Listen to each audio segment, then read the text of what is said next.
하나님 말씀은 고린도전서 7장입니다. 고린도전서, 마태, 마가, 누가, 요한, 사도행전, 로마서, 고린도전서 7장 1절 말씀부터 28절 말씀까지입니다. 좀 본문이 길죠? 예. 1절입니다. 이제 너희가 써서 보낸 것에 대해 말하겠다. 남자는 여자를 가까이 하지 않는 것이 좋다. 그러나 음행에 빠질 유혹 때문에 남자마다 자기 아내를 두고 여자마다 자기 남편을 두도록 하여라. 남편은 아내에게 의무를 다하고 아내도 남편에게 그렇게 하여라. 아내가 자기 몸을 주장하지 못하고 오직 그 남편이 주장하며, 이와 같이 남편도 자기 몸을 주장하지 못하고 오직 그 아내가 주장한다. 너희는 서로 물리치지 마라. 다만 기도할 틈을 얻기 위하여 합의한 얼마 동안을 제외하고 다시 합하라. 이는 너희가 절제하지 못함으로 사탄이 너희를 유혹하지 못하게 하려는 것이다. 그러나 내가 이것을 말하는 것은 허락이지 명령은 아니다. 나는 모든 사람이 다 나와 같기를 원한다. 그러나 사람마다 하나님께 받은 자기 은사가 있어서 이 사람은 이러하고 저 사람은 저러하다. 이제 내가 결혼하지 않은 자들과 과부들에게 말한다. 나처럼 그냥 지내는 것이 그들에게 좋다. 그러나 절제할 수 없으면 결혼하여라. 정욕이 불타는 것보다 결혼하는 것이 더 낫다. 결혼한 자들에게 내가 명령한다. 이것은 내 명령이 아니라 주님의 명령이다. 아내는 남편과 헤어지지 마라. 만일 헤어졌으면 그대로 지내든지, 그렇지 않으면 남편과 화해하여라. 남편도 아내를 버리지 마라. 나머지 사람들에게 내가 말한다. 이것은 내가 말하는 것이고 주께서 말씀하시는 것은 아니다. 어떤 형제에게 믿지 않는 아내가 있는데 남편과 함께 살기를 원한다면 그 여자를 버리지 마라. 또 어떤 여자에게 믿지 않는 남편이 있는데 아내와 함께 살기를 원한다면 그 남편을 버리지 마라.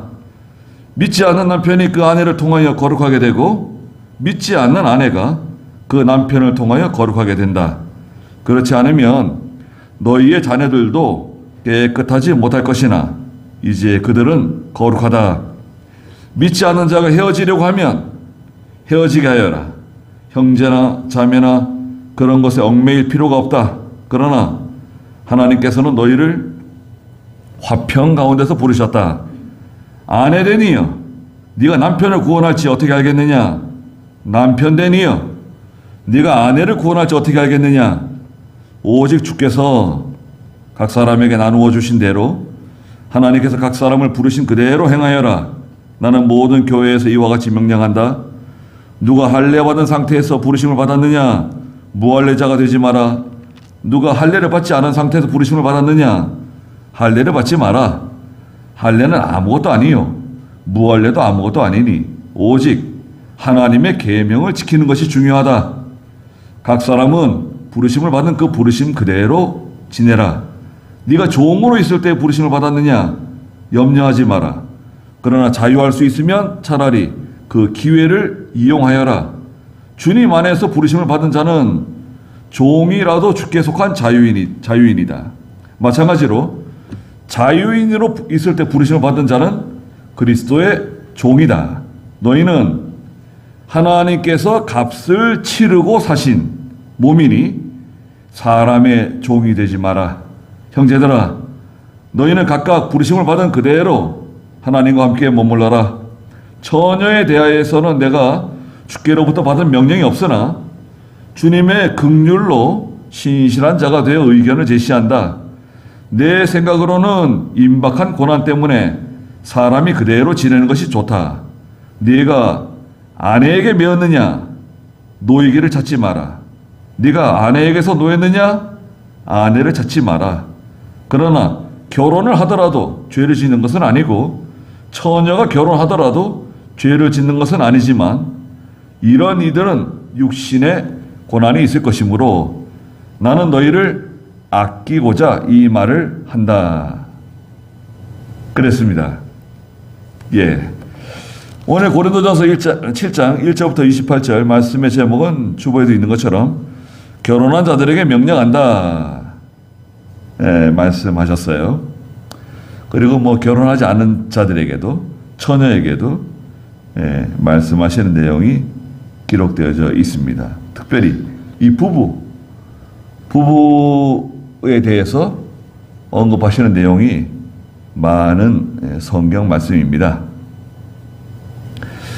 예, 결혼 제도는 하나님 만드셨습니다. 예, 대의 명분입니다. 명제가 딱 정해져 있어요. 하나님께서 창세기 2장 18절에 남자가 혼자 있는 것이 좋지 못하다. 그래가지고 아담을 잠재우셔가지고 깊이 잠재우셔가지고 외과적인 수술을 하셨죠. 아담의 갈빗대 하나를 취하셔서 여자인 하와를 만들어 주셨어요. 그래서 혼자 있는 것이 좋지 않다. 또 창세기 2장 20절에는 돕는 배필로 아내를 만들어 주셨어요. 아내는 돕는 배필이에요. 아내가 없으면 남자는 힘들죠. 젊었을 때는 뭐 호기롭게 지낼 수 있지만 아내가 없으면 남자는 힘든 생활을 하게 되고 힘든 노년을 보내게 됩니다. 네. 배필이 뭔가요?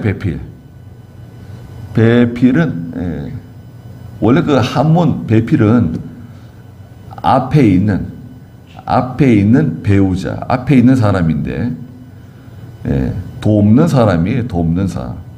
내 곁에서 항상 나를 도와주는 사람. 배필이죠. 좋은 배필, 믿음의 배필을 만날 수 있다고 하면, 만나게 해주셨다고 하면 하나님 감사한 거죠. 자, 성경 한번 보시자고요. 1절 읽어보시겠어요?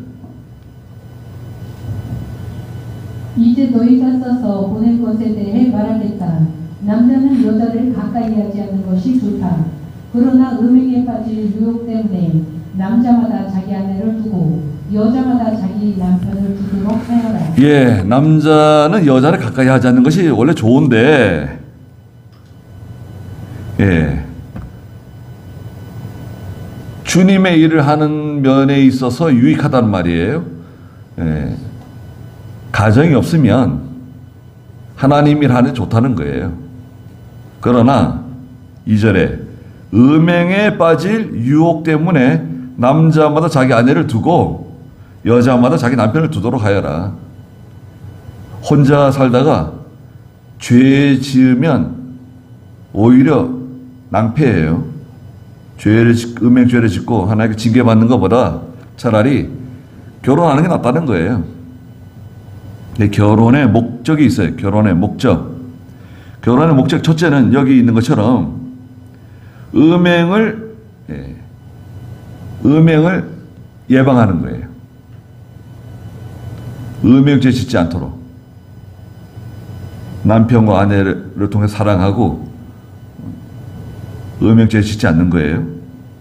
두 번째는 말라기 2장 15절에 경건한 자녀를 얻기 위하여 결혼하는 거예요. 결혼의 목적은 경건한 자녀를 얻기 위해 결혼하는 겁니다. 결혼하지만 자녀를 낳지 않는다. 그런 약속을 하고 결혼한대요. 그럼 결혼 못하러 해.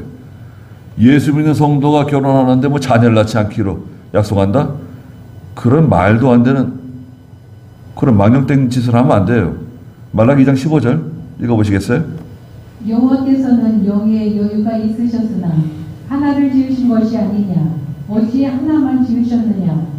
하나님께서 경건한 자손을 원하시기 때문이다. 네, 경건한 자손을 원해서 결혼하도록 하는 겁니다. 세 번째 목적은 결혼해서 서로 살다 보면 다른 환경에서 자라왔잖아요. 서로 부딪히면서 마찰을 일으키면서 막 살잖아요. 결혼 생활하면 겸손해지고 온유해지고 원만한 인격으로 만들어져요. 날카롭고 까다롭고 모난 성격이 원만해지고 잘 참고 잘 견디고 그렇게 살게 되는 겁니다. 아이들 뭐 돈기저귀 갈아주면서 또 아이들 치닥거리 하면서 살아가는 거예요. 그래서 원만한 성격으로 겸손한 성격으로 만들어져요. 네 번째, 결혼의 목적이 뭐냐? 남편과 아내가 서로 협력해서 구원을 잘 이루어 나가는 거예요. 하나님의 나라 잘 세워가는 거예요. 이 세상에 사는 동안에 서로 협력해서 믿음으로 살아가는 거예요.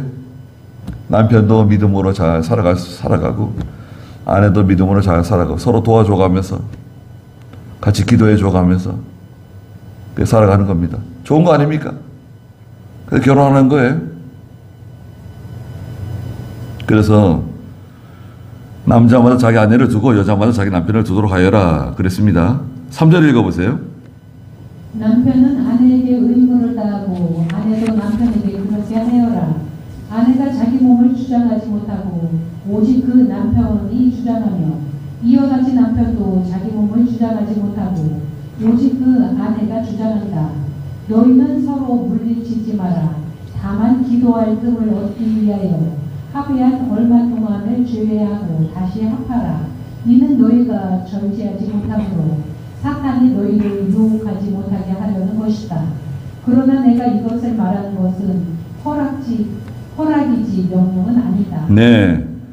3절에 보니까 남편은 아내에 대한 의무를 다하라는 거예요. 아내도 남편에게 그렇게 하여라. 이것은 성적인 면입니다. 아내와 남편의 관계에 대해서 하나님 말씀하시는 거예요. 남편은 아내의 의무를 다하고 아내도 남편에게 그렇게 하여라 그랬어요. 결혼한 남자 여자 부부 사이에는 모든 것이 허용되는 거예요. 성경은 금욕주의 아닙니다, 여러분. 경건주의하고 금욕주의를 구분하지 못하면 안 돼요. 경건 생활이 있는데요. 성도는 경건하게 살아야 된다. 경건주의도 있어요. 경건주의. 경건주의는 우리하고 조금 맞지 않습니다.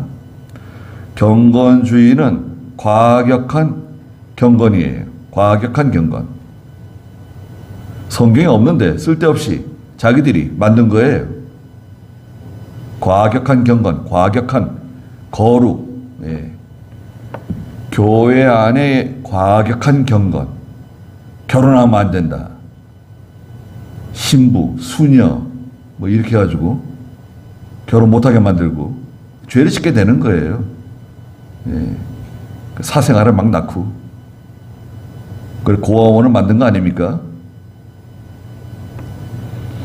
아내가 자기 몸을 주장하지 못하고 오직 그 남편이 주장하며 이와 같이 남편도 자기 몸을 주장하지 못하고 오직 그 아내가 주장한다.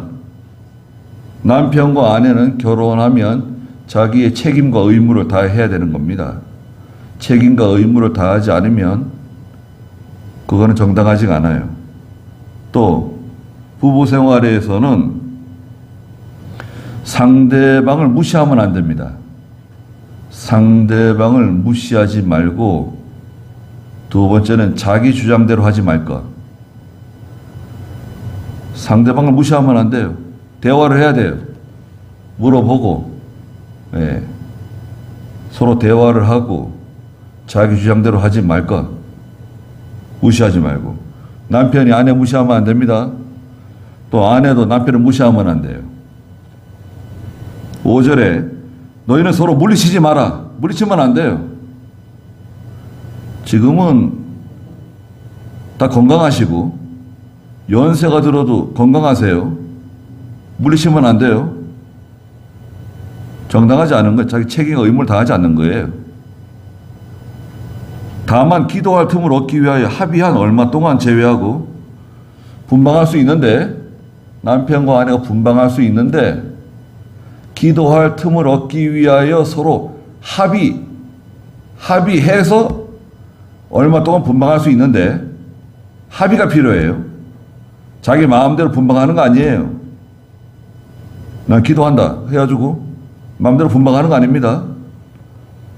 남편이 동의를 해야 돼요. 아내가 동의를 해야 돼요. 동의하지 않는데 자기 마음대로 분방하고 그렇게 지내면 안 됩니다. 정당하지, 책임과 의무를 다하지 않는 거예요.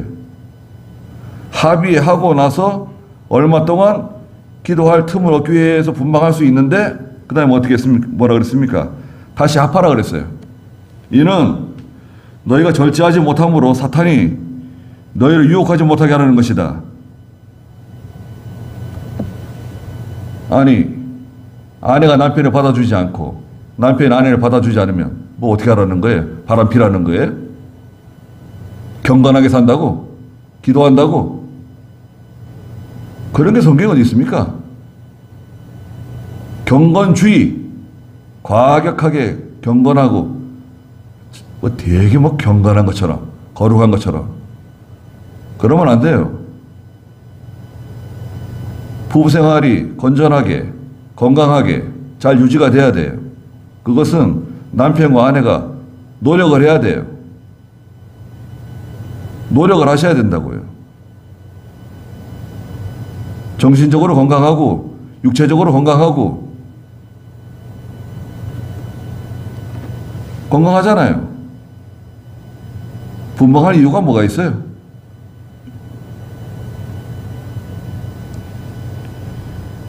분방하게 되면 반드시 유혹이 이제 옵니다. 유혹.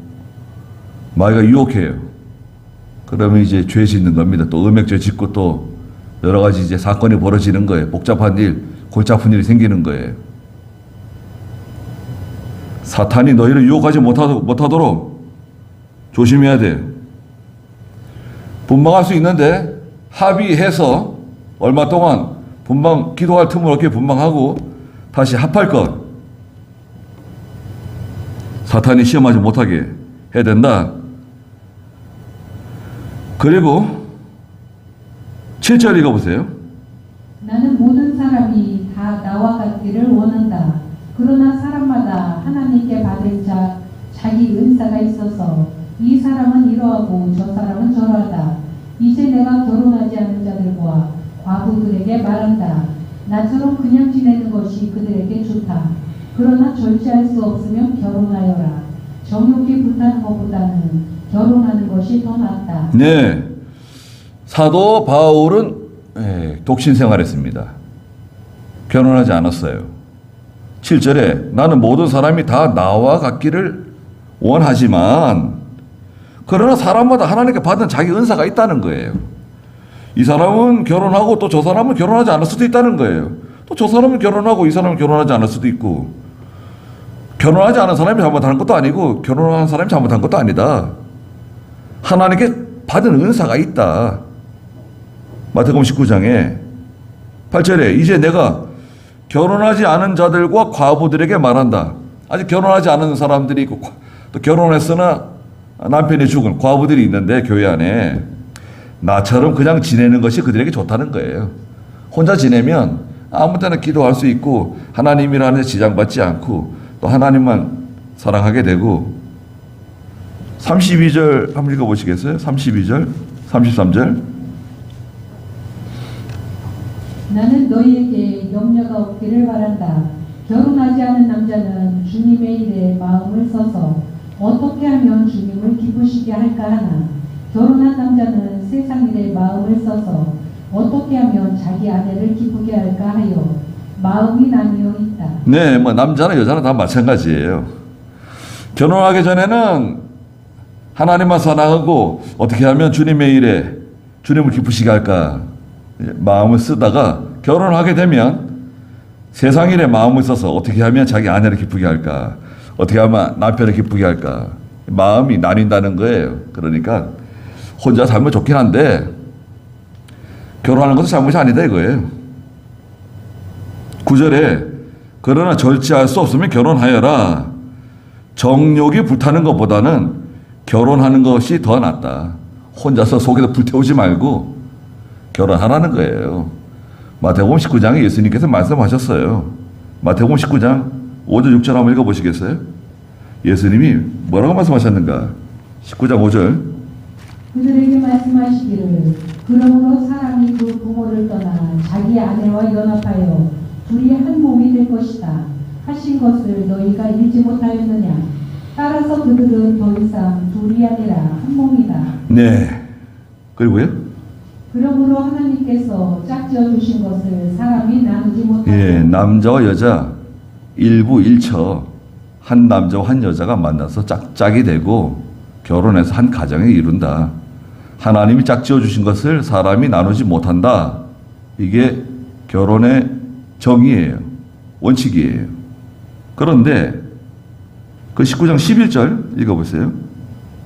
11절 12절 여호와께서 아니 마태복음 19장 11절 예수께서 그들에게 말씀하셨다.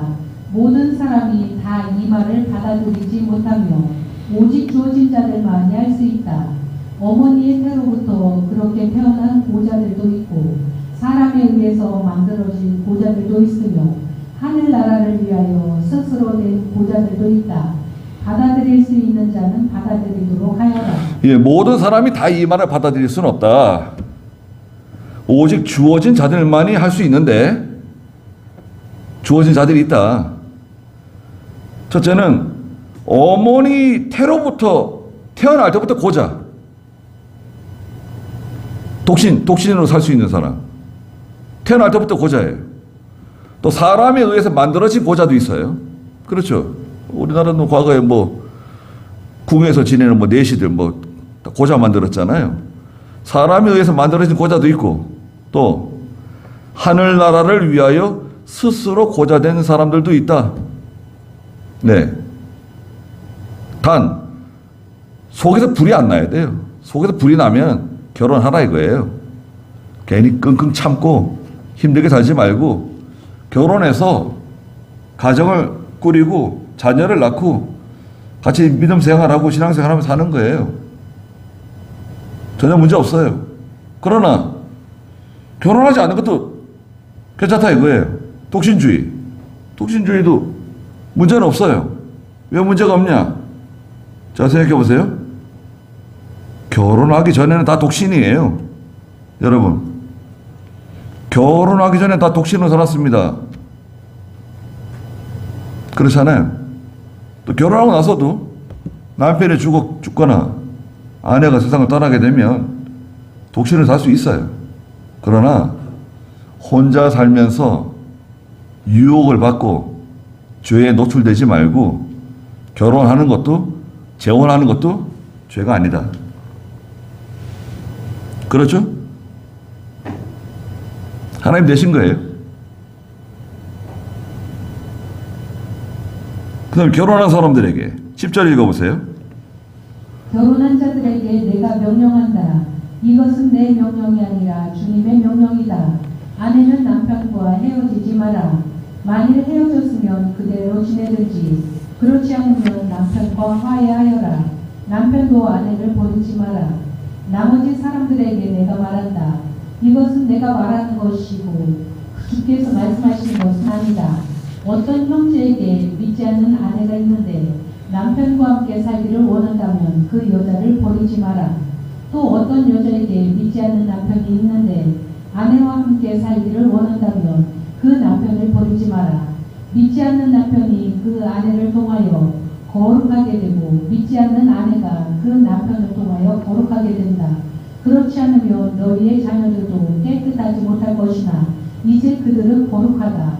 믿지 않는 자가 헤어지려고 하면 헤어지게 하여라. 형제나 자매나 그것 외에 얽매일 필요가 없다. 그러나 하나님께서는 너희를 화평 가운데 부르셨다. 아내되니여 내가 남편을 구원할지 어떻게 알겠느냐. 남편되니여 내가 아내를 구원할지 어떻게 알겠느냐. 네. 결혼한 자들에게 내가 명령한다. 이것은 내 명령이 아니라 주님의 명령이다. 아내는 남편과 헤어지지 말라는 거예요? 아니 왜 아내에게 말씀하셨을까요? 이 아내들이 참 힘든 일이 많이 있었던 것 같아요. 이 고린도서가 기록된 그 당시의 사회적인 분위기를 우리가 이해를 해야 됩니다. 네. 여러분, 스위스죠, 스위스. 스위스가 얼마나 복지가 잘 돼 있고 선진국입니까? 뭐 국민소득이 뭐 10만 불인가 뭐 12만 불인가 된다는데, 스위스가 여성들에게 투표권을 언제 준 줄 아세요? 얼마 안 됐어요. 1970년인가 뭐 77년인가 여자들에게 투표권 안 줬어요. 선거. 저 스위스도, 미국도 여자들에게 투표권 안 줬습니다. 흑인들에게 투표권 안 주고, 목사님에게는 투표권 두 장을 주고. 미국도 여자들에게 투표권 준 지 얼마 안 돼요. 네. 또 이 당시에 이 고린도라든지 이 지역에 사람을 세릴 때요, 사람들이 모여 있잖아요. 사람을 세릴 때 여자는 세리지 않았어요. 그럼 뭐예요? 여자는 뭐 이렇게 짐승, 가축 같이 이렇게 취급한 거예요. 그 여자들이 얼마나 참 그 지금으로 말하면 인권적으로 볼 때 얼마나 참 인권이 낮고 또 제대로 대접을 받지 못한 그런 사회적인 분위기. 그러니까 뭐 여자들이 가정에서 생활하는데 힘든 일이 많았던 것 같아요. 그 여자가 남편을 버리는 거예요. 달아나는 거죠. 남편과 헤어지는 거. 남편과 헤어지지 말라고. 예, 그랬습니다. 이혼이 이제 등장하는데, 이혼. 교회는 이혼이 가능한가요? 네. 조금 전에 읽었던 마태복음 19장에 예수님께서 말씀하셨잖아요. 5절 6절에 하나님이 짝지어 주신 것을 사람이 나눌 수 없다. 이게 대명제예요. 정의예요. 결혼에 있어서 하나님 짝지어 주신 건 사람이 나눌 수가 없어요. 그런데 그럼 이혼이 불가능한 거냐? 그렇지는 않습니다. 교회도 이혼을 인정해요. 첫째가 뭡니까? 이혼의 조건 첫째, 사별입니다. 사별. 예. 둘 중에 하나가 세상 떠나면 자동 이혼이에요. 자동 이혼. 사별. 깨끗하네요. 제가 할 수 있습니다. 두 번째, 예, 이 부정한 문제, 부정한 죄. 마태복음 5장 23절에 보면, 마태복음 5장 32절에 보면 부정한 일 외에는 이혼하지 말라 그랬어요. 부정. 남편이나 아내에 부정이 있으면 이혼할 수 있는데 그것도 무조건 이혼하라 그게 아니에요. 지금 고린도 7장 여기 말씀하셨는데, 무조건 이혼하라는 게 아니라 남편이 부정을 저지르고 잘못했다 그러고 용서를 구하고 같이 살기를 원하면 같이 살 수 있어요. 무조건 이혼하는 거 아닙니다. 아내가 부정을 저질렀다고 해서 무조건 이혼하는 거 아니에요. 세 번째, 이혼 사유. 국가나 교회가 다시 합하게 할 수 없는 경우가 있어요. 국가나 교회가 남편과 아내를 다시 합하게 할 수 없는 경우, 예레미야 29장 4절 6절에 보면 유다가 멸망해가지고 바빌로니아에 포로 잡혀갔거든요. 70년 포로 생활했어요. 다시 돌아가지 못한다 그랬어요, 하나님께서. 그러니까 바빌로니아에 포로 잡혀가 있는 유다 백성들에게 하나님께서 명령하셨어요. 여기서 결혼하고 자녀를 낳고 집을 짓고 고도원을 만들고 다시 살으라는 거예요. 고향에 못 돌아간다. 괜찮아요. 고향 못 돌아가니까 70년 포로 생활해. 70년 포로 생활할 거니까 여기서 결혼 다시 하라 그랬어요. 우리나라도 그렇죠. 이북하고 이게 갈라져가지고 남편이 북에 있다. 아내가 북에 있다. 기다려서 끝까지 나는 통일되면 같이 산다. 그럴 수도 있지만 지금 뭐 54년에 종전이 협정이 끝났으니까요. 54년 70년이 지금 지났잖아요. 70년. 딱 70년 됐죠, 올해. 종전 70년. 전쟁 시작은 50년이지만 70년 지났어요. 그래서 이제 많은 분들이 어쩌면 올해 하나님께서 70년 우리나라 통일시켜 주시지 않을까. 그런 기대가 살짝 들기도 합니다, 사실. 네. 김정은이 하는 꼬라지 보면 통일될 수도 있을 것 같아요. 통일되면 우리한테 많은 유익이 있습니다.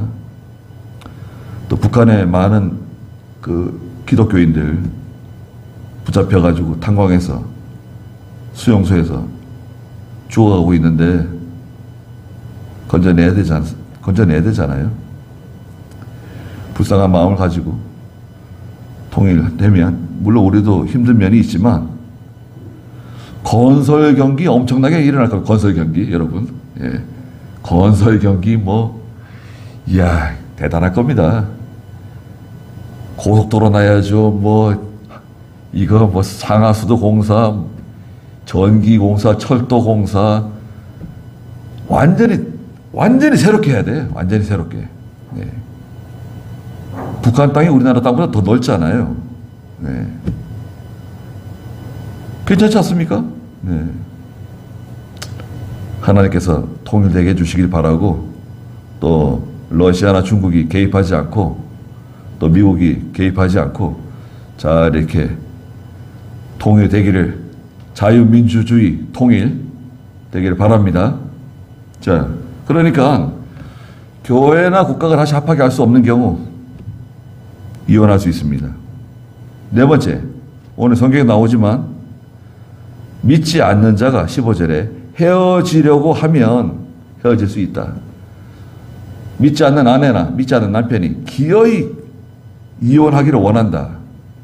헤어질 수 있다는 거예요. 매일 때린다든지 폭력을 행사하고 이혼하라 그러고 교회 나가는 거 못 나가게 하고 예배당에 가는 거 싫어하고 계속 핍박하고 이러면 신앙 문제 때문에 이혼할 수 있다. 그 다음에 마지막 다섯 번째, 이건 사회 통념상 이제 우리가 교회에서 흡수하는 건데요.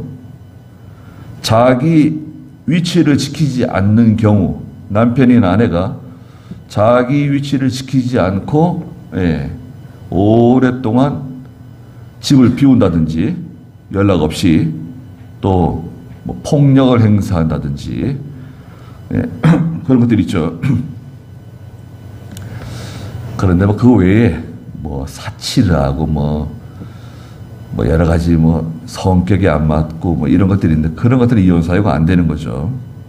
그래서 교회에서 인정하는 이혼 사유가 있다. 한 5가지. 그러나 기본 원칙은 하나님이 짝지어 주신 건 사람이 나누지 않는 거예요. 사는 겁니다. 사람 바꿔서 산다고 해서 더 좋은 것도 없어요. 사람은 바꿔서 살면은 더 좋을 것 같아도 구관이 더 명관이라고. 그러니까 잘 살고 또 서로 자기를 낮추고 서로 존중해야 돼요. 무시하면 안 됩니다.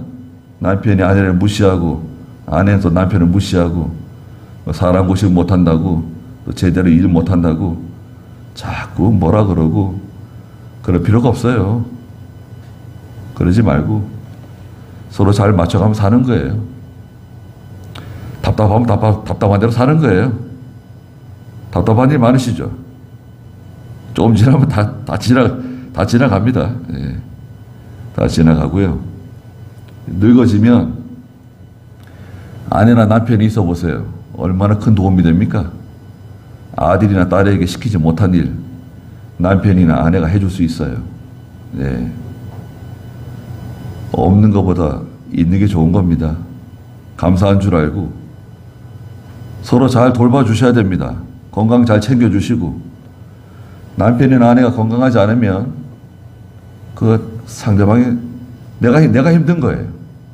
건강 잘 챙겨주시고 그리고 서로 이렇게 신앙생활 같이 하고 가정이 믿음으로 하나가 됐다. 그건 엄청난 축복이죠. 가정이 믿음으로 하나가 됐다? 야, 그건 참 복받은 겁니다. 하나님 감사하셔야 돼요.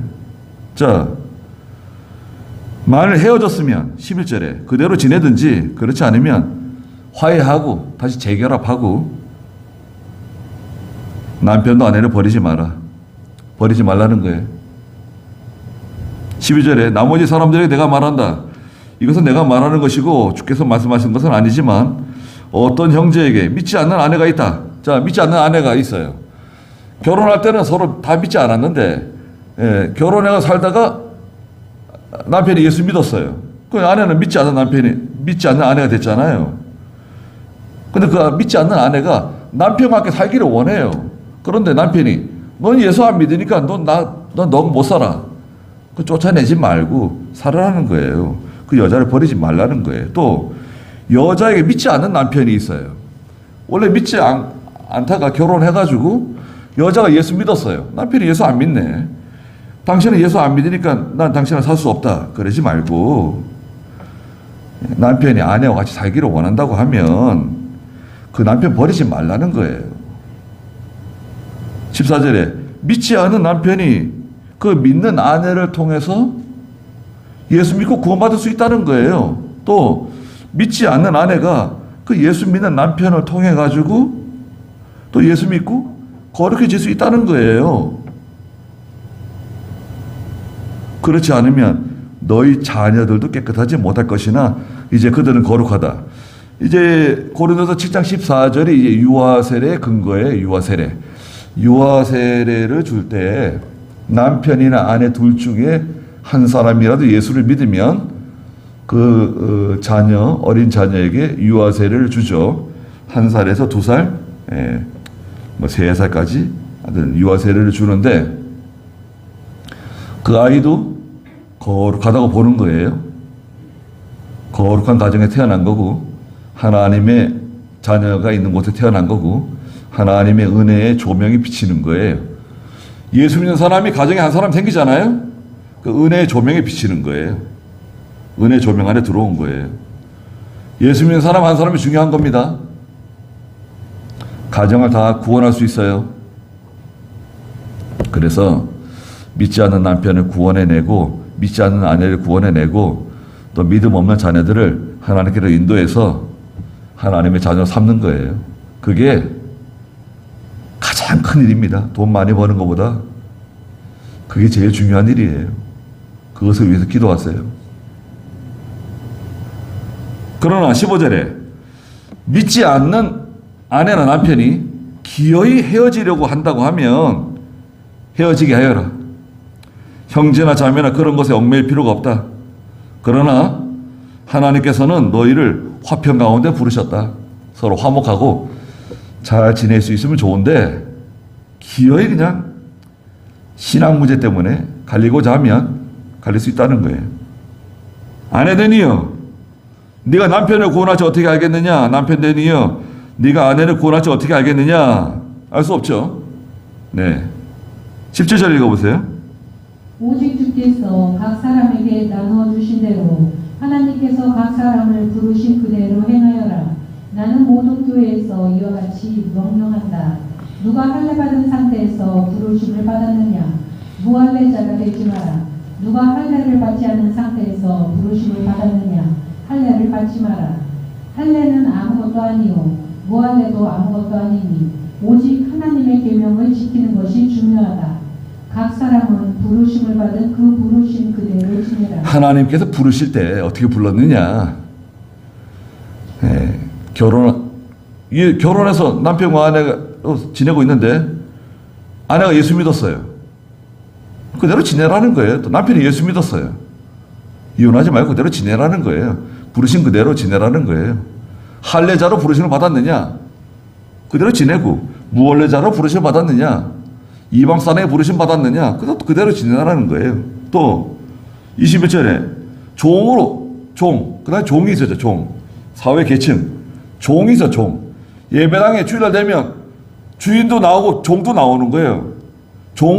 종인데 부르심을 받았느냐? 종으로 지내라는 거예요. 충성하고 또 주인으로 불렀냐? 또 지내고 자유인으로 불렀냐? 자유인으로 지내고. 그러나 할 수 있으면 자유를 얻을 수 있으면 차라리 그 기회를 이용해서 자유인으로서 하나님 잘 섬기면 좋다. 자유인을 섬겨라. 그러나 22절에 주님 안에서 부르심을 받은 자는 종이라도 예수님께 속한 자유인, 영적 자유인. 신분적으로는 종이에요. 남의 집에 종살이 하고 있어요. 그러나 예수 믿으면 영적 자유인이 된 거죠. 그러나 마찬가지로 난 자유인이지만 신분적으로 예수 믿었잖아요. 그러나 영적으로는 또 그리스도의 종이에요.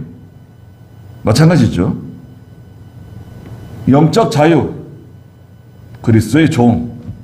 우리는 다 이 직분을 다 가지고 있는 겁니다. 우리 그리스도의 종인 동시에 영적 자유인이에요. 얼마나 좋은 직분입니까?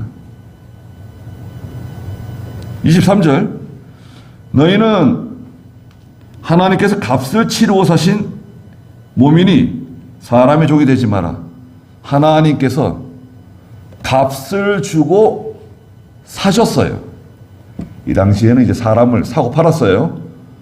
사람을 사고 팔았습니다. 시장에서. 예, 인간 시장이 있는 거죠.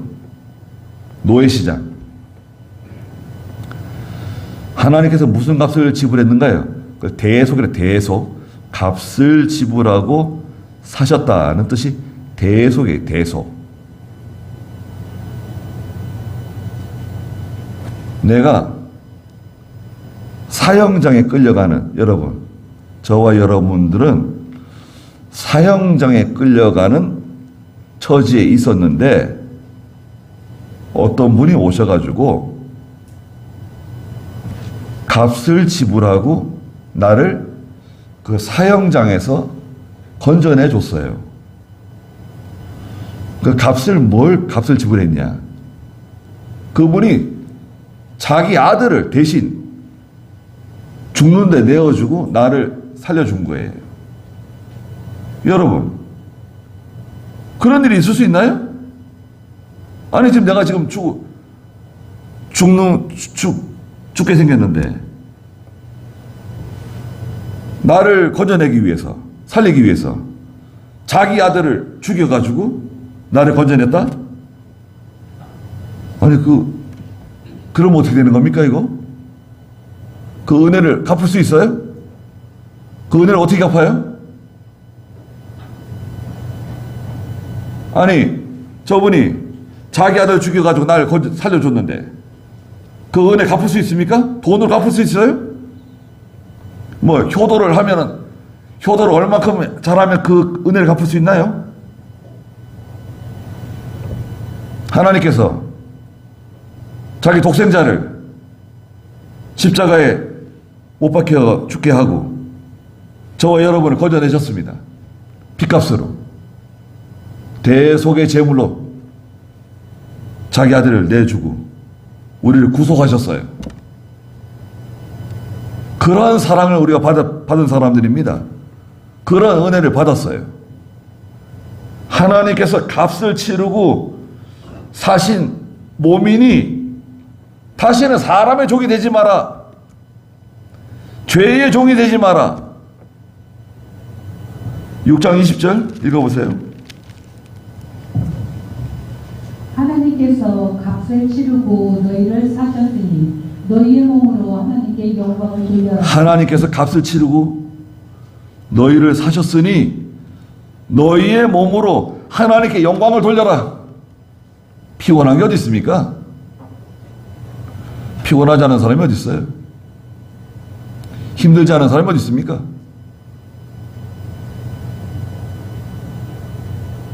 예수 믿으면 다 힘들어요.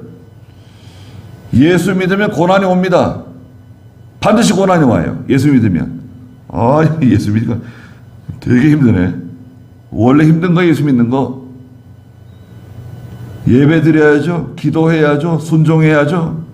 믿음으로 살아야 되죠. 하나님의 말씀 지켜야 되죠. 어디 가고 싶어도, 뭘 먹고 싶어도, 누굴 만나려고 그래도 조심스럽고 찜찜하고, 무슨 말을 하려고 그래도 조심해야 되고. 예수 믿으면 그렇게 되는 거예요. 예수 믿으면 반드시 고난이 있습니다. 예수님께서 나를 따라오려거든 자기 십자가를 다 지고 자기를 부인하고 나를 따라오라고 말씀하셨어요. 자, 보세요. 24절에 형제들아 너희를 각각 부르심을 받은 그대로 하나님과 함께 머물러라. 처녀에 대하여서 처녀가 있는데 예수 믿는 처녀예요. 25절에 내가 주께로부터 받은 명령이 없으나 주님의 긍휼로 신실한 자가 되어 의견을 제시한다. 내 생각으로는 임박한 고난 때문에 사람이 그대로 지내는 것이 좋다. 그러나 내가 아내에게 매였느냐 노이기를 찾지 마라. 내가 아내에게 놓였느냐 아내를 찾지 마라. 결혼해도 문제 없어요. 혼자 지내는 게 좋긴 한데 속에서 불이 나고 힘들면 결혼하고 결혼해서 결혼의 목적이 있잖아요. 결혼이 오늘 하나님 내신 제도예요. 좋은 거예요. 예수 믿는 사람하고 결혼하고 예수 믿는 사람이 예수 믿지 않는 사람하고 결혼했으면 회개 많이 하고 예수 믿는 사람은 예수 믿는 사람과 결혼해야 됩니다. 처녀 총각들은 그렇게 다른 뭐 예외는 없을까요? 예외 없어요. 예외를 따라가면 하나님 명령 불순종하는 거고 그 다음에 많은 고생을 하게 됩니다. 믿음으로 살기 힘들어요. 믿음 없는 사람하고 아니 믿는 사람하고 같이 살아도 서로 이렇게 맞춰가는 게 힘든데 믿지 않는 사람하고 살면서 맞춰가는 것은 더 힘든 거예요. 뭐 주일 하나 지키더라도 그렇고 11조 생활하려고 그래도 그렇고 아이를 키우는데도 그렇고 믿음으로 하려고 그러면 한쪽에서 아니 왜 그러냐 반대하면 어떻게 해요? 합의가 안 되면 자기가 선택했기 때문에 고난을 받는 겁니다.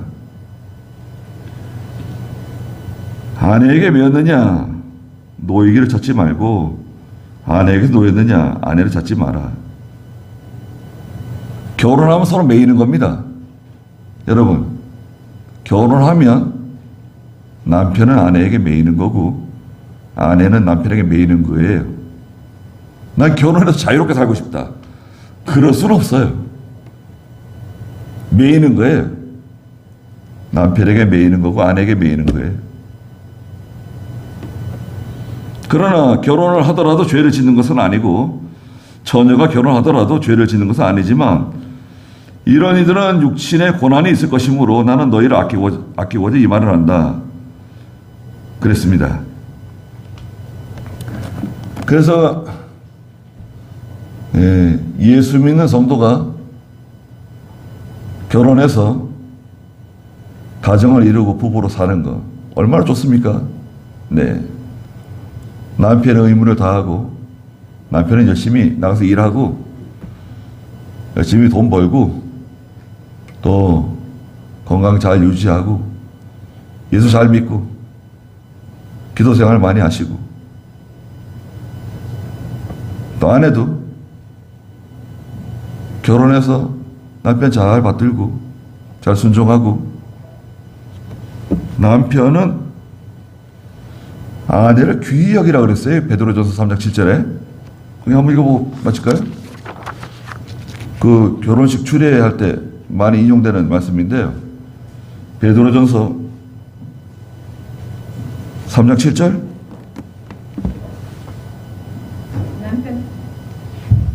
남편들아 이와 같이 아내는 더 연약한 그릇이니 지식을 따라 동거하고 또한 생명의 은혜를 함께 상속받을 자이니 귀하게 여겨라. 이는 너희가 기도가 막히지 않게 하는 것이다. 남편은 아내를 귀하게 여겨야 됩니다. 무거운 거 들게 하지 말고 무거운 거 들게 하지 마세요. 그 남자들이 그 아내들이 막 무거운 거 아이 들고 짐 들고 뭐 그 남자는 털레털레 혼자 걸어가고 그 그 미련한 남자들 있어요. 보면 아내가 연약하기 때문에 관절염 와요. 관절염. 손가락, 팔에 관절염 오면 일 못해요. 늙어가지고 뭐 부려먹는 거예요? 아내를 귀하게 여겨야 됩니다. 귀하게 여기세요. 그리고 아내는 남편을 존경하셔야 됩니다. 부족한 게 있어도 남편 존경하지 않는 아내는 자기 얼굴에 더러운 걸 묻히는 거랑 마찬가지예요. 남편과 아내는 한 몸인데 남편을 무시하는 그 아내들이 있어요. 그 참 어리석은 바보 같은 아내예요. 남편을 존경하고 잘 순종하고 그리고 대화를 많이 하세요. 대화하고 기도하세요. 같이 앉아서 기도. 어려운 생기면 기도하세요. 기도. 우리 같이 기도 한번 하자고 그러고 이번에 당신이 기도하세요. 다음에 내가 기도하고 할 테니까 서로 기도하고 그렇게 하셔야 됩니다. 자, 이제 기도하겠습니다. 우리 주 예수 그리스도의 크신 은혜와 하나님 아버지의 무한하신 사랑하심과 성령의 감화하시고 감동하신 은혜의 역사가 이 자리에 함께한 사랑하는 모든 성도들과 믿음의 가정들과 믿음의 자녀들에게 항상 계시기를 축원하옵나이다. 아멘.